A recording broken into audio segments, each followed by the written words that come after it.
With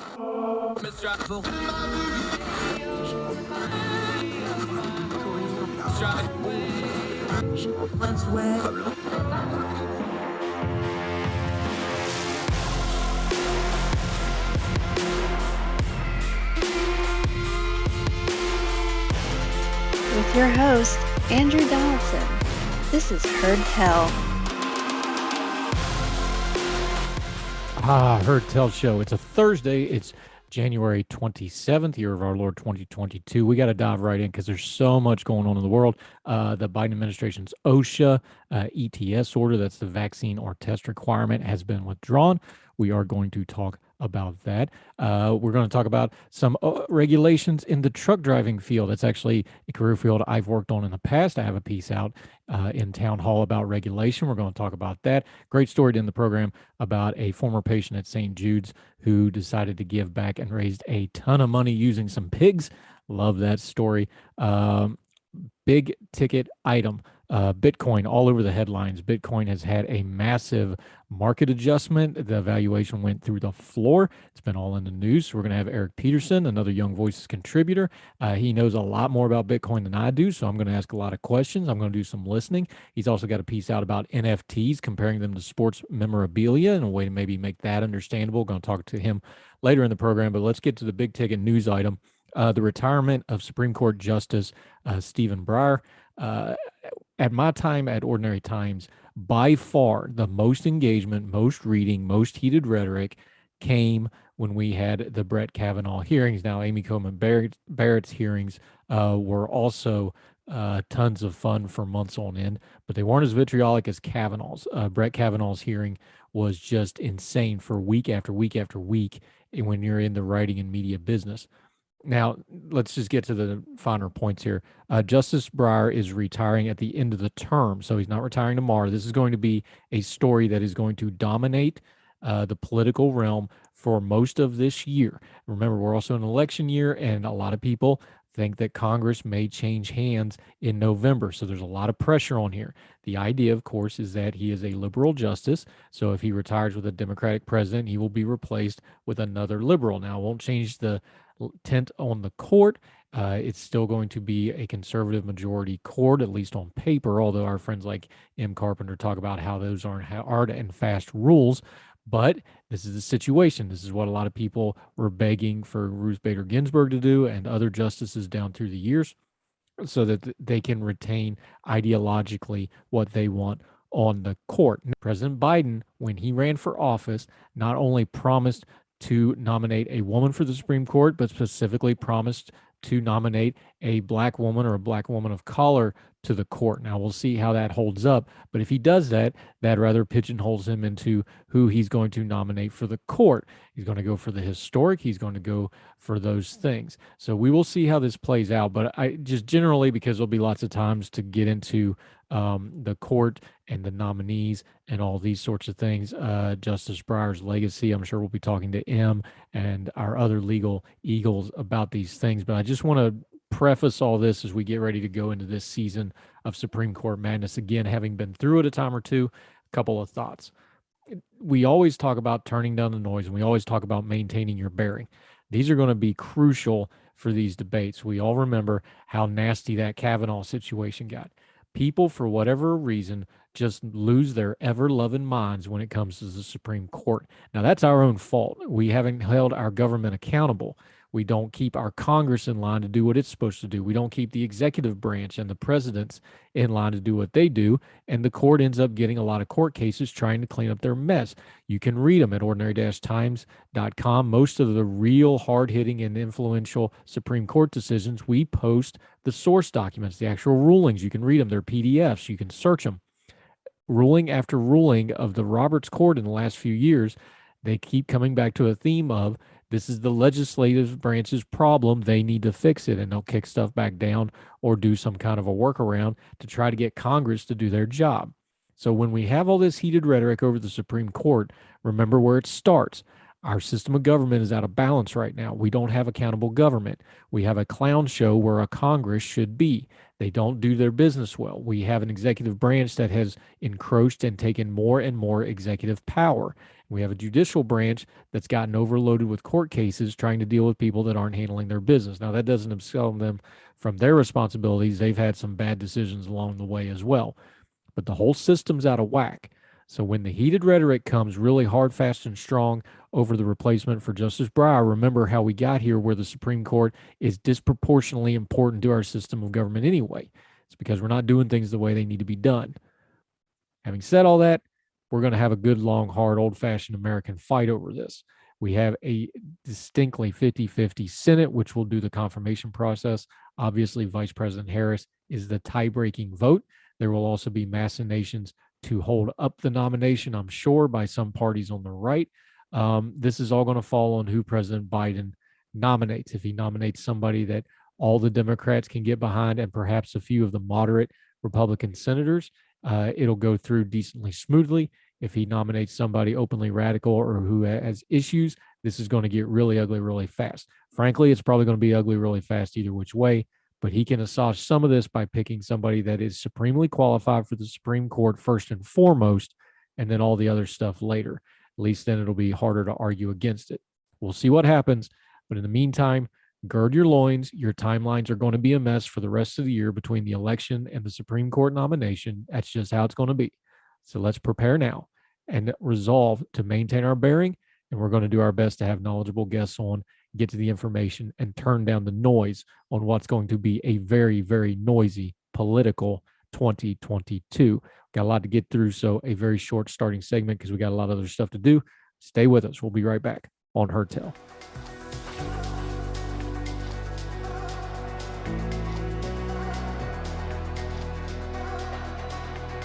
Welcome back to Heard Tell.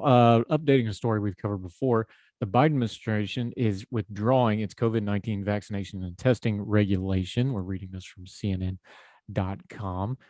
aimed at large businesses following the Supreme Court's decision to block the rule earlier this month. The U.S. Department of Labor's Occupational Safety and Health Administration said Tuesday it will be withdrawing the vaccination and testing emergency temporary standard, ETS, for businesses with 100 more employees, according to the statement on the agency's website.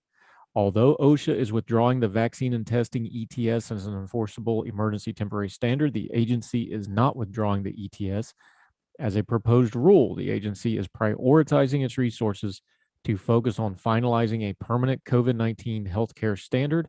The withdrawal of the emergency temporary standard does not affect the ETS's continuing status as a proposed rule. That's a nice little bit of word salad. A U.S. Department of Labor spokesman told CNN OSHA is evaluating the record and evolving course of the pandemic. OSHA has made no determinations at this time about when or if it will finalize a vaccine and testing rule. The agency intends to work expeditiously to issue a final standard that will protect healthcare workers from COVID-19 hazards. Spokesperson says the decision comes less than 2 weeks after the Supreme Court blocked the rule, dealing a major blow to President Biden's attempts to use the power of the federal government to combat the COVID-19 pandemic.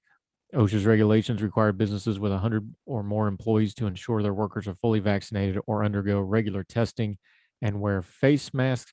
After evaluating the court's decision, OSHA is withdrawing the vaccination and testing ETS as an enforceable emergency temporary standard, OSHA released. Let's just back up for a second. When this standard first came out, when they said they weren't going to enforce it until January, a lot of folks, including me, said that this was going to be more pose than policy. What they were doing was pushing this way out into the future so that they weren't going to have to deal with it. And they figured the court was going to knock it down anyway. So we'll just push it out. We'll look like we're going to do something, and then it'll quietly go away when it gets enough pushback. And here we are. Once again, the Biden administration is putting optics and look at me, we're doing something ahead of good policy. If they thought this was a policy, they should fight it out in court and leave it in place. The fact that they're going quietly and meekly into the night after devising this rather novel policy, by the way, which may or may not have held up in court, tells you that they did it for the optics in the first place. Not to mention that since this first came into practice, the Omicron variant has changed how we've seen things. And we know the vaccination standards and the infection rates have changed, like we talked with our friend Michael Siegel yesterday. If you missed any of that, go back and listen to his comments, because he talks about the fact that Omicron changed things because it's different than the other variants, and we need to be flexible. Government regulation is not flexible. It has to be written in black and white. And in something like a pandemic, the pandemic's moving faster than the regulation goes, especially poorly thought out regulation like this ETS standard, where they knew it was going to have problems in court.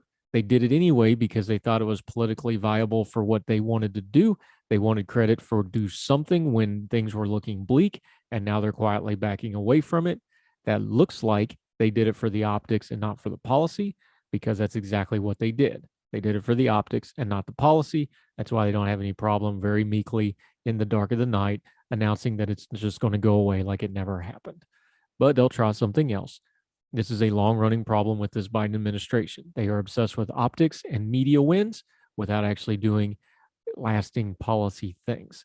We hope they change. I doubt it, especially in an election year with a cantankerous Congress. I don't think the Biden administration is going to have a lot of wins. I suspect they'll continue to go for the optics and the media hits and hope they can ride it out. We should hold our government more accountable than that. We deserve better than that. And if we don't hold them accountable, we deserve the government we get. More Heard Tell right after this.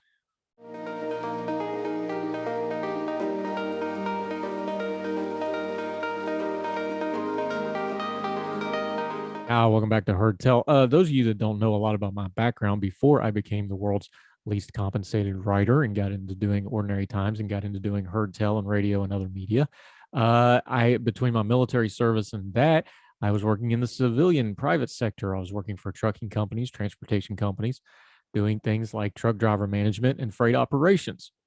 So, in partnership with Young Voices, I kind of went back to my roots a little bit, did a little op-ed writing on some policy. There was a policy buried in the infrastructure package for a pilot program to allow CDL drivers between the ages of 18 and 21 to cross state lines. It's gotten a lot of pushback. So I wrote about it. I want to talk about it because it goes to things like age bias, bad regulations, and lazy stereotypes being turned into bad law. Let's run through it real quick. Writing in Town Hall, this is from me. Stereotype slogans and lazy data analysis are nothing new, but when rhetorical tropes become the foundation of regulatory policy, real-world consequences quickly happen. And this mix of laziness and bias is something as impactful to the overall economy as the commercial truck driver shortage, and you have a preventable folly inevitably turning into a full-blown disaster. The pushback against a pilot apprenticeship program in President Biden's recently passed infrastructure package has all those factors converging into a frustrating mess, where a policy solution ought to be.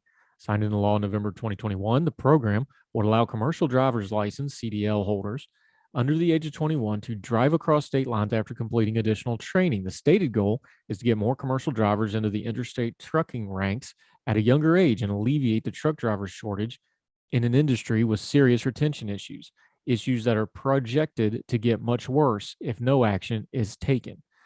According to the U.S. Census Bureau's quinquennial commodity flow survey, that's a big fancy word meaning 5, I'm told when I Googled it, calculated in partnership with the Department of Transportation, 71.6% or 10.4 trillion of the $14 trillion of values of all goods moved in America did so on commercial trucks in the last year the report was taken. Commercial trucking and the freight it carries is the working end of the United States economy that makes all other commerce possible. Every one of those commercial trucks must be driven by one of the 3.5 million truck operators who must hold a CDL, yet for years, warnings of the impending commercial truck driver shortage have gone unheeded. Some of the reasons for those alarms were obvious. Like many of the other sectors of the economy, large amounts of the boomer generation were going to all retire around the same time. Then there was other things like the COVID-19 pandemic that was less predictable and domestic labor shortage that came with it, but further exposed already existing issues. Then there are the self-inflicted issues of regulation, gatekeeping, and poor policy. While 49 states allow CDLs for anyone over 18 who otherwise meet the requirements, federal statute restricts them from crossing state lines, in most cases unless they are 21 years of age. Letting young people drive all over the country is unsafe. It's crazy, Owner-Operator Independent Association Executive VP Louis Pugh expressed in opposition to the pilot apprentice program. We all know that younger people crash more, they just have more accidents.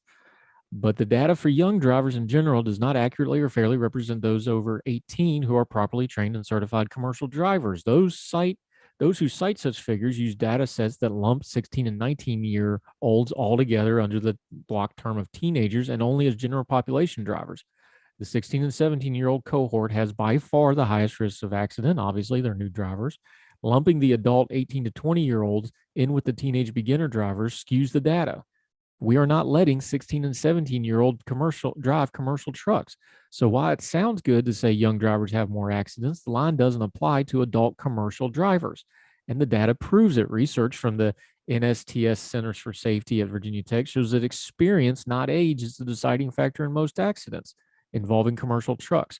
Not only that, but the inexperienced older commercial driver has a far higher rate of accident than any other age group due to factors such as overconfidence and having more difficulty learning to safely operate a commercial truck than a younger counterpart. Further, despite the rhetoric from some, just because an 18 to 20-year-olds are young people doesn't make them kids. The age 18 has long been standing the legal recognition of adulthood. 18 to 21-year-olds make up the backbone of the enlisted ranks of the U.S. military. Another example demonstrating experience and training are far more important factors of ability than age alone. It is important to note that the pilot apprentice program on training requirements over and above the basic CDL everyone has to have. Skilled young drivers don't magically lose those skills the minute they cross into a new state. The pilot apprentice program is not perfect by any means. Some of the equipment limitations are superfluous. The program sunsets in 3 years unless changed by legislative act, and it's limited to only 3,000 participants. But even with all these flaws and shortcomings, it is a positive step that would show young adult drivers capable of starting to fill the gap if given the opportunity. Too often, the voices that complain about young adults not taking their place in society are the same voices that insist on infantilization by arbitrary and unnecessary age-based regulation. 18 to 21-year-old truck drivers who already hold a CDL are not kids. They are certified, skilled, and trained adults who are vital to the economy. Ignore the lazy rhetoric and stereotypes about young drivers. Believe the data and the pressing need of the crisis at hand and let the young adults take the commercial driving wheel. It's me writing in Town Hall through Young Voices. A little policy dive. We talk about the truck driver shortage and supply chain issues.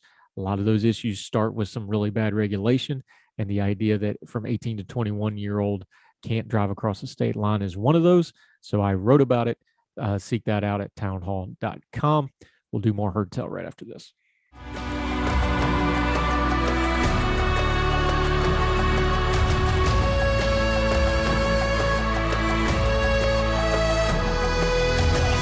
It's Herd Tell Show. Returning guest. He was on radio. He hadn't done video yet, so now you get to see him live and in person if you're on the YouTube channel. Mr. Pelican, not just because he's an NBA fan, but he comes from the Pelican Institute down here. Young Voices contributor, writing all over the place. Really sharp guy. Eric Peterson, how are you, sir? I'm doing good, man. Pelicans had a close game last night, but I'm looking forward to some games this weekend. Yeah, it's always good when they're playing games down there, because last time I really talked to you, you were running from yet another storm down there. So good to see you're ensconced back in and all's well down there, my friend. Yeah, absolutely. We're getting ready for Mardi Gras. Exciting time down here in New Orleans. Yeah, I had to do one of my first TDYs. I had to go down to Alexandria and we snuck up to Mardi Gras. So it's an interesting experience for sure. There's some weird folks in Sinlaw. We love you all, but I'm talking about a West Virginian who was stationed in Arkansas who got sent to Sinlaw. There's some weird folk down there, but we love you dearly as Americans. All right, buddy. Normally we have a real fair conversation because you're a super sharp guy. I try to read up and be informed. I'm just going to tell you up front, you're going to do a lot of explaining to me like I'm 5 because I don't understand this stuff, even though I try really, really hard. You're a Bitcoin guy. You're a Bitcoin proponent. Mm-hmm. Bitcoin's had a rough couple of days on the market, which means they've had some really rough days in the press, media, and headlines. Turn down the noise for us, though. What's really going on with Bitcoin? What happened the last couple of days? And is it panic time, or is this just a market fluctuation? Because you see those big numbers, everybody kind of freaks out. What's actually going on here? Yeah, I mean, I don't think there's any reason to freak out about it. The folks that are invested in Bitcoin and continue to mine Bitcoin continue to believe in Bitcoin. So the sort of underlying structure of the asset or currency, I don't think it's changing at all. A lot of what this is response to is Russia talking about potentially banning Bitcoin and Bitcoin mining. They've stepped that back a little bit and said, well, maybe we just will regulate it. And obviously the rest of the broader market has been down as well. So there's just been a broader market sell-off combined with a little bit of geopolitical uncertainty, but as of the last few days, it's already, catching back up at the price. And if you look at the sort of year long, it is still up. So I don't think it's much of a concern for those in the Bitcoin community. Unpack that for just a second, because we know Russia's a tyrannical government. We know Putin's a Yeah. thug dictator. He's one of the wicked people on the planet. We're not going to sugarcoat that for anybody. Why would Russia want to ban Bitcoin? We know it's a control thing first and foremost, but we also understand Russia's run by oligarchs. It's run by a small group of people who have a lot of shady finances. You'd think they'd want Bitcoin being around, or is this just straight a control thing? That doesn't make sense just looking at it. Why would Russia, and China's talked about the same thing as well, and other dictatorships, why are they against Bitcoin so much? Yeah, I mean, the real value of Bitcoin, right, is that it allows people like you and me to have financial transactions without a trusted third party. So we don't need a bank. Now, of course, that transaction is available for everyone to see on the blockchain, but a government can't put pressure on Bitcoin and stop that transaction from taking place. So great for people like you and me who live in different states that might want to buy or sell something online, but especially important for countries like Russia or China, who want to have greater economic control over what their citizens are allowed to do, say, purchase, anything like that. Now, the common pushback, I'll just put it to you directly. You're a stand-up guy. You tell me how you answer this question. The pushback is there's a lot of nefarious stuff in here. There's some money laundering involved, these sorts of things with Bitcoin, because if there's no government involvement, there's no government oversight. You talked about the positive side of that, but there is a negative side to that. How do you answer concerns with that when people bring it up about Bitcoin? Yeah, there's a few different ways to answer it. I'm sure a lot of your listeners or viewers right now are familiar with the Colonial Pipeline attack. They had a big ransomware incident. They were actually able to retrieve a lot of that ransom because of the way the Bitcoin network works, right? Every transaction is logged and you can see where that Bitcoin is flowing to. Now, there's not necessarily a name associated with every account, but it does provide the opportunity for law enforcement, if they're technically sophisticated, and law enforcement is getting more technically sophisticated all the time, to start to deal with some of those bad actors. Much more so than if people are dealing with $100 bills in cash, which is traditionally been the currency for the international drug trade or international arms trade, or just sort of nefarious activities across the globe. Yeah, and Bitcoin's lighter than hundies. Talking to Eric Peterson, a little bit of Bitcoin and rapidly evolving technology and money markets. All right, another pushback on Bitcoin is that the mining itself is an issue, how they actually get this. You actually were posting on your social media. You just had a meeting about this with folks where you were actually talking about it, not in a negative way, but as Bitcoin mining should be considered part of infrastructure. There's our word of the year that we've been talking so much about. Environmental people push back against this. There's also people economically push back against it because of the structure. Explain to folks what Bitcoin mining actually is. Give us the nomenclature before we get into the pros and cons of how they actually do this process. Yeah, the most basic thing to understand about mining is Bitcoin works by a bunch of computers working together to keep the network up and running. So if you and I want to send Bitcoin to each other, we need somebody else's computer to log that transaction for us. That, of course, takes two big inputs. One is computer devices and energy. There's no doubt that it uses a lot of energy, but so do a lot of things we use, Christmas lights, our traditional financial system, us doing stuff over Zoom right now, all takes energy. So, but the Bitcoin mining industry cares a lot about low energy prices and about reaching a lot of stranded energy. Louisiana is a big oil and gas state. A state like North Dakota, right? Big oil and gas state. When they're pumping oil out of the ground, they produce natural gas. Most of that stuff doesn't have pipelines to get to market. So there's a company in Louisiana, right, that'll take that natural gas, and rather than it having being flared off into the atmosphere, creating more carbon dioxide, they're able to convert it to electricity and use that to mine Bitcoin. Now, there are examples like this all across the world, people using stuff like hydro, nuclear, finding stranded energy assets to mine Bitcoin. So I don't think it's fair to just look at this total overall energy usage. We don't do that for most of the things that we work with. I think it comes down to a lot of the criticism about the energy usage of Bitcoin is they don't like Bitcoin to begin with, and this is an avenue of attack on the currency. You had that meeting. You tweeted, Twittered. You tweeted the picture of all y'all sitting around the table talking about it. That's a room full of people that are very invested in Bitcoin, obviously, with the headlines that's been going on. Just kind of what was the mood as you have, a group of peers of people that really know what's going on with it? What's their overall feel of where Bitcoin is? We know the bad headlines. We know that, governments are looking at it. We know there's a lot of people against it. Yet y'all, and I mean Bitcoin proponents, you seem infinitely optimistic about the future of the monetary currency of Bitcoin. Yeah, I mean, I think there's a lot of excitement in that room. Specifically, that meeting was about how we can get Louisiana to the forefront of Bitcoin mining. We look at states like Wyoming, Florida, and Texas, where they're mining a ton of Bitcoin. They have a ton of investment. They're creating a lot of jobs. Louisiana being the sort of resource-rich state that it is, we're asking ourselves, why not us? What can we do to change that? And I think it starts first with education, and then looking at any government policies that might be in the way. Perfectly reasonable regulations that just weren't, written for something like Bitcoin to be on the market. Yeah, talking to Eric Peterson. Now, on a practical level, one thing that I did like, even though I don't really understand all the Bitcoin mining part of this, is the places they're trying to do this. There's been talk of reusing otherwise unused industrial areas. There's been programs where they take over old power plants. Those types of facilities, because they have the hardened infrastructure like power lines, like availability that is necessary to put those massive, I guess, server farms is kind of the best way to explain it. So for areas that are post-industrial, and it doesn't really matter where they are as long as they got power lines and an internet connection. We talk so much about small town America and middle city America and Rust Belt America being post-industrial, trying to find something next.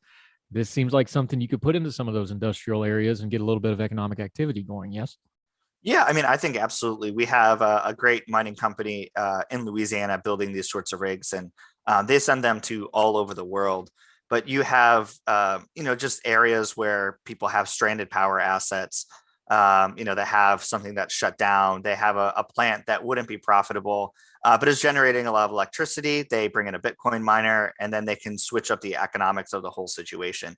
The most exciting thing I think about Bitcoin, because it's so decentralized and a worldwide thing, it can basically go anywhere. And that means economic growth is available to all parts of the country and the world, quite frankly. Yeah, talking to Eric Peterson. One more thing about this Bitcoin before we move on. You have mentioned it. I've heard other people mention it. What kind of economic impact are we talking? Because we talk about government being against Bitcoin. We've seen this movie, so we know how this goes. That means they don't know exactly how to monetize it for the government yet.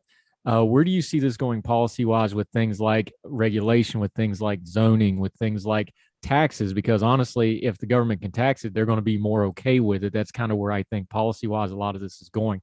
Do you agree with that? And where do you think this is going in the future to kind of normalize Bitcoin? Yeah, I mean, it's a great question. I would say when I look at the future regulation for Bitcoin, at least in this country, I see a lot of buy-in at the state level, right? You see places like Texas, Florida, Wyoming. They're leaders in this industry. And I think that will prevent or provide a buffer over Congress or the executive branch sort of overstepping its bounds the way that Russia or China did. That said, in some ways, regulating Bitcoin is, I don't want to say almost impossible, but it's very difficult. And so when you have, countries like China or Iran or, El Salvador or Turkey, or El Salvador is pro Bitcoin, like Venezuela or Turkey, try to clamp down on Bitcoin. I think that's where Bitcoin is most valuable. It's sort of hard to explain to somebody in America that has a relatively well-working financial system. Even with inflation, we're not dealing with hyperinflation, the value of Bitcoin. But it's really in those places that Bitcoin has its greatest value. Yeah, talking to Eric Peterson, a little bit about Bitcoin, a little bit about technology. When we come back, he's got an interesting piece where he explains NFTs. Yeah, you've been seeing them all over your social media feeds. You don't know what it is. I don't know what it is. He's going to explain it to us like we're five and get us walk through it. He's going to use a sports analogy to try to explain it. We'll get into that right after this on Herd Tell.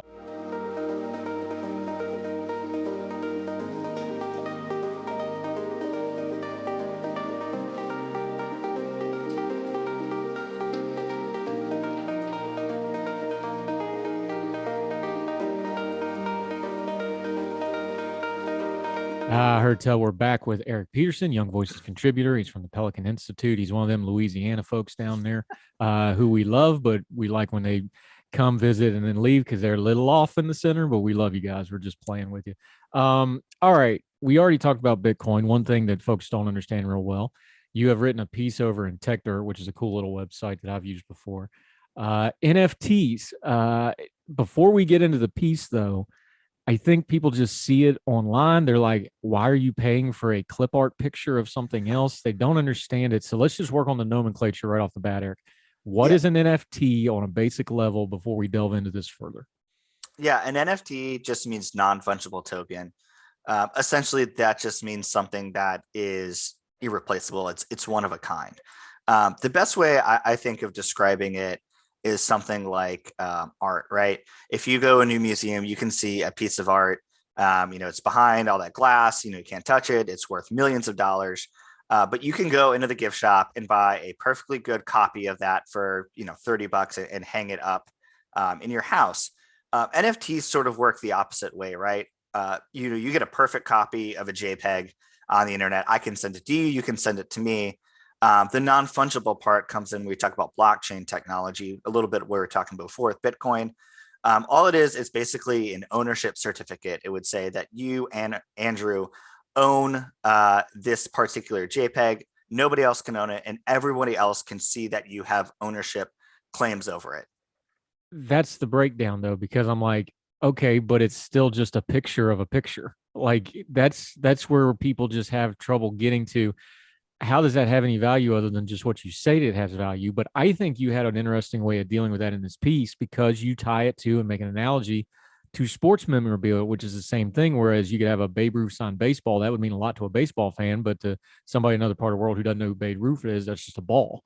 So explain it that way, the way you kind of laid it out in your piece, because I think that's an interesting way to kind of get into it and let people maybe get their arms around it, where it's so, out there in the ether of, oh, well, it's this and this, and it's a picture of a picture. Explain it that way to folks and let them try to get their mind around it. Yeah, I mean, human beings put ownership or value on all sorts of really interesting things, like you said, autographs, a jersey, right? A Game 7 worn jersey, right? At the end of the day, it's just a jersey. It has a use value, but it has sentimental value because of the history behind it. In the same way, an NFT tries to put history around something that's digital, something that we can't necessarily tangibly hold on to, and that's the value for it. And because it's on the blockchain, everybody can see that I have ownership of that. There's no dispute of it. Without the blockchain technology, again, I could create this great piece of art online, say I'm the creator of it, but it would get shared around to a few million people, and nobody would be able to verify that. And there sort of goes the value that human beings place on having a unique copy of something. Right. And then in your piece, but you brought it up, it is decentralized. So then the counterpoint to that is always going to be, well, because it's decentralized, how do you enforce ownership on something that's by its own very nature decentralized? I know we can go on the logs and look at it on the blockchain, but this stuff doesn't have tort law attached to it yet. There's no way to really, it hadn't been tested in court of who has ownership and suing people and this sort of thing. So that part of it is the pushback of, do you really own it if you can't enforce it? Yeah, so it's a good question, right? I want to be very clear that NFTs are not copyright, right? I can't buy an NFT of a piece of work and say that nobody else can ever, copy the JPEG or use it. What it is that I can provide some claim of ownership on the blockchain. It's a lot of ways. It's the same way that rich people buy art and hang it up in the house. The difference between, again, me buying a $50 perfect replica of a piece of art and hanging up in my house and somebody paying millions of dollars to hang it up in a museum. Makes sense. Eric Peterson, Pelican Institute, Young Voices contributor, joining us. All right. Another one of those kind of analogies, though, is of ownership is people buy stock in things. You get a piece of paper for the wall. You used a sports metaphor for this, or an analogy, I should say, of the Green Bay Packers, because some folks that aren't sports ball enthusiasts may not know the Green Bay Packers are actually publicly owned. You can buy a share in the Green Bay Packers, and you use that to try to explain some of this NFT stuff as well. Yeah, I'm currently a very suffering Packers fan. Last weekend was not good. But despite that, I'm very proud of how the Packers are owned. Like you said, it's public ownership. They provide an opportunity. It's been about every decade or so for fans to go off and buy Packer stock. Um, in a lot of ways, it's like an NFT. It's a piece of paper that I put up on the wall. It has a certificate number of it. But it does grant me a few benefits, right? I can go to the annual shareholders meeting. I have access to Packers only owner merchandise. And a lot of what I was saying in the piece is I think there's a better use for NFTs than what we're seeing right now. I sort of described it as something that rich people might buy to show off, to claim to have some ownership over things. But because tokens are non-fungible and you can prove on the blockchain who owns it, a lot of ways they can be like a ticket to get into something that can be instantly verifiable. So if I want to put it on Twitter, I know we interact on Twitter, right? You can now put an NFT into your picture on there. When I tweet about the Packers, about how disappointed I am in the loss, everybody might be able to see and verify that I'm in fact an owner of Packers stock.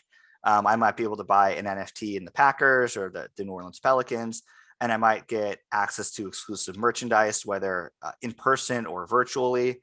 I might have access to specific things online where I can go talk to the coach, talk to the players.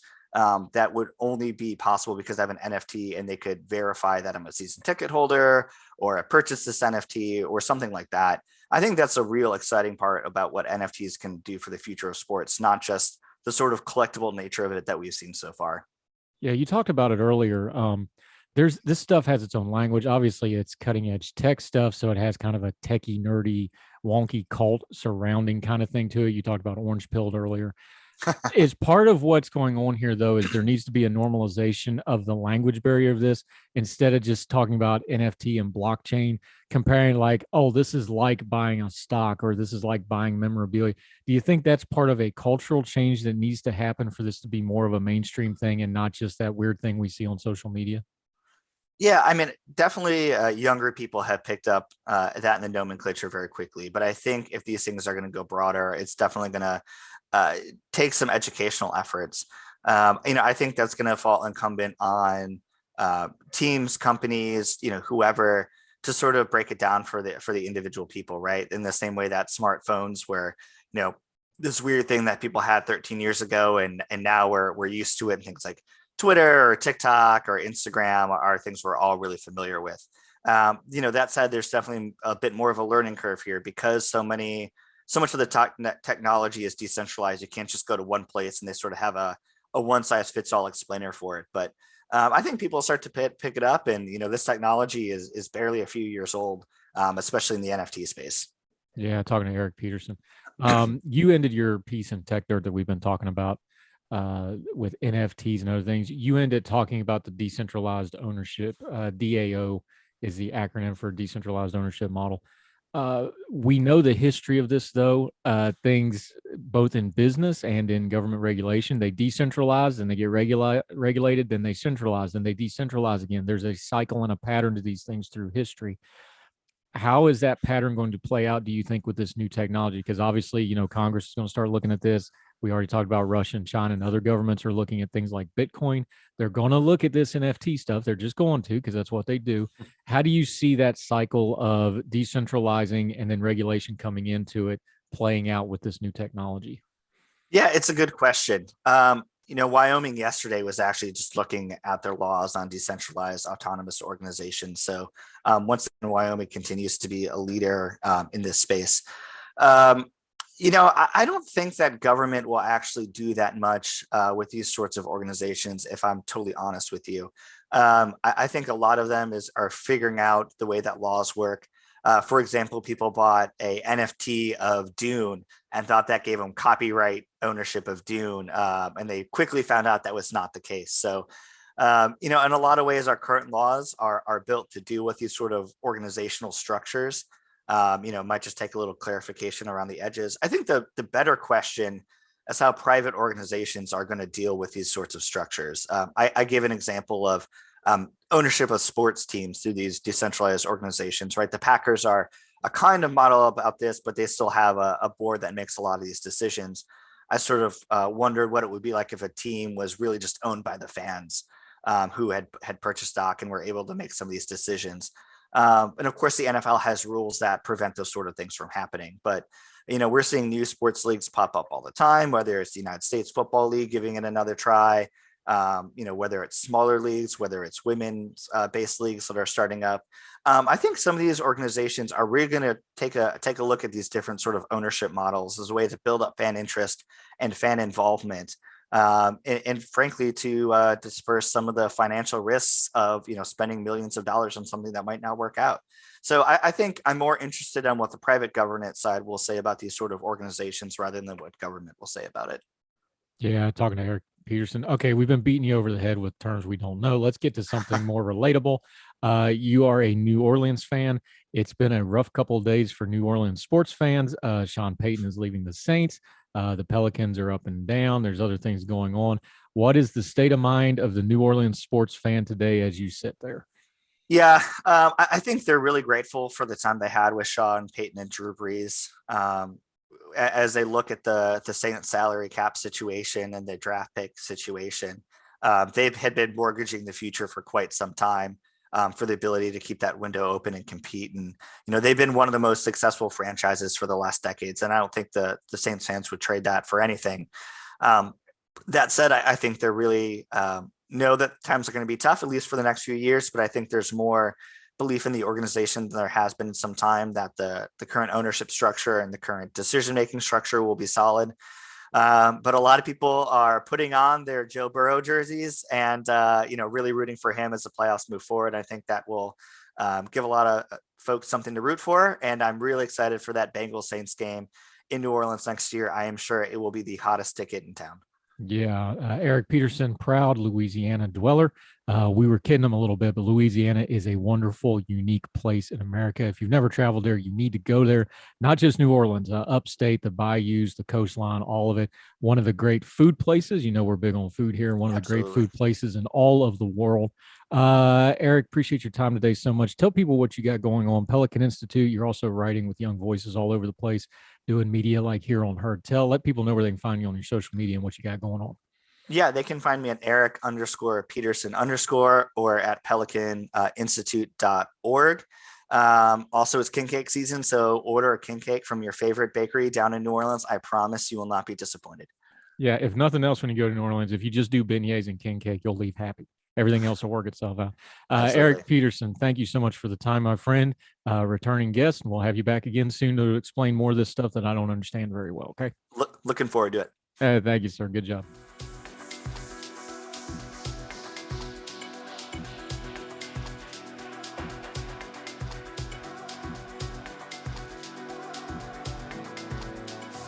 Welcome back to Heard Tell. We always try to end on a happier note, lighter note, something you can take home and feel good about, since we have to cover so many heavy topics. This one is brilliant. I absolutely love this. Washington Post. Texas teen raised $30,000 at a livestock show. She donated it to the hospital that treated her for cancer. Reading from the piece, after the cancer surgeries and treatments, Maddie Barber, 17, had some partial paralysis on her right side. Maddie, I can relate to you. It's not fun. It prevented Maddie, who lives near San Antonio, from playing favorite school sports like volleyball, so her father encouraged her to join Future Farmers of America, the FAA, if you're familiar with that, and to raise pigs with her brother on the family's 9-acre farm. She found that raising and showing animals is something she can do, and she enjoys it, her father, Travis Barber, said. The family had been overwhelming sense of gratitude since 2018, when Maddie was declared free from brain cancer, medulloblastoma, hope I'm saying that right, and had consumed their lives since she was diagnosed at the age of 12. This month, Maddie figured out a way she could say thank yous to the doctors and nurses at St. Jude's Children's Research Hospital, who only treated her cancer but were supportive of the entire family. They removed my tumor and saved my life, Maddie said, a high school junior who lives near Bourne, Texas. I wanted to give back in some way to help other kids struggling with cancer to have the same chance. So, on January the 8th, she went to the Kendall County Junior Livestock Show, where young people show their animals, and the audience offers donations as part of a fundraiser for the Future Farmers of America members. The young people often use the money, which is given as a show of a style of an auction, for the college fund or to buy more livestock. And there's pictures of her with the pigs, which are just too cute.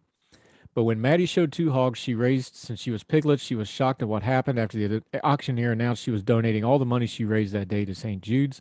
As she stood on the grandstand, dozens of people in her community raised their hands in a pitch and what they could towards her cause. One rancher offered 500, another one topped it with 1,000. Up and up the number went until it got to $30,500. I was really in shock it went that high. I'm noticing most kids go home with between $2,000 and $4,000, and she got 30 grand. I was crying. There was a sea of people holding up their bidding numbers, said her mother, Tally Barber, 45, a tutor from the Bourne Independent School District. I was so proud of Maddie and equally proud of our community to give so much. They're incredible people. Everybody stepped up and there wasn't a dry eye in the house. Cheyenne Waltman, who is Maddie's agricultural science teacher and FFA advisor, where she ended up with $1,000 or $30,000, she was going to donate it all. I love this story. If you've never heard of St. Jude's or been to St. Jude's, my first duty station was actually in Little Rock. So we actually got to do some volunteer stuff at St. Jude's. I've got to actually go there. It is an amazing place. The patients and the parents don't pay anything. It's all paid for by charity. That includes a lot of times living expenses, taking care of the families. It's an amazing place with an amazing cause. So for her to do this, to pay back, and the fact that she recovered from cancer herself, an amazing story. And those are the kind of stories we just love to cover. Great way to end the day on Heard Tell, because that's going to do it for this edition of Heard Tell on this Thursday.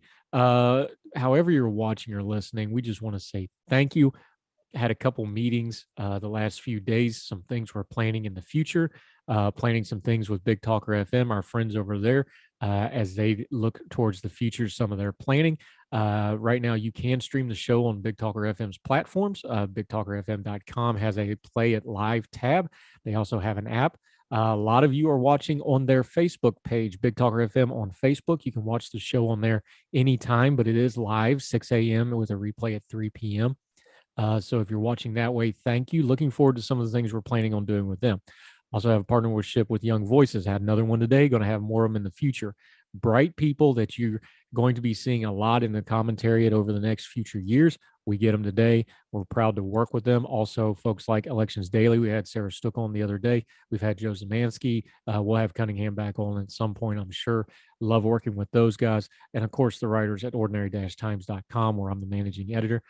I'm telling you all this to let you know these partnerships are important because it gives us a wide perspective across the spectrum of politics and culture to continue to bring you good information from a variety of viewpoints. Perspective is very important to make sure we're getting good information because it keeps us from getting down in a hole where we're just looking up and we don't understand what's going on in the world around us. We don't ever want to be in silos. We want to be part of the community. We want to be good citizens, and we want to do the best we can to make America better in little small ways that affect our families, our communities, and our country. So if you're on any of the podcasting platforms or the YouTube channel, make sure you're leaving a comment and a rating. Those are really important. Let people know our program's worth checking out. You want to really do us a solid. It'll only cost you a couple clicks, but it's a big deal to us. Put us on your social media. Share the program. Let people know it's coming out. Support our guests. Let people know what they're saying on the program. Let folks know that it's free to subscribe. And we'd love to have them with us as we try to turn down the noise on the news cycle that's just going to get louder and louder as we go forward. So wherever you and yours are, across the street or around the world, we hope you're well. We hope you are well fed. Can't wait to talk to you tomorrow on Heard Tell. All the music on Heard Tell is provided under a Creative Content license from monstercat.com.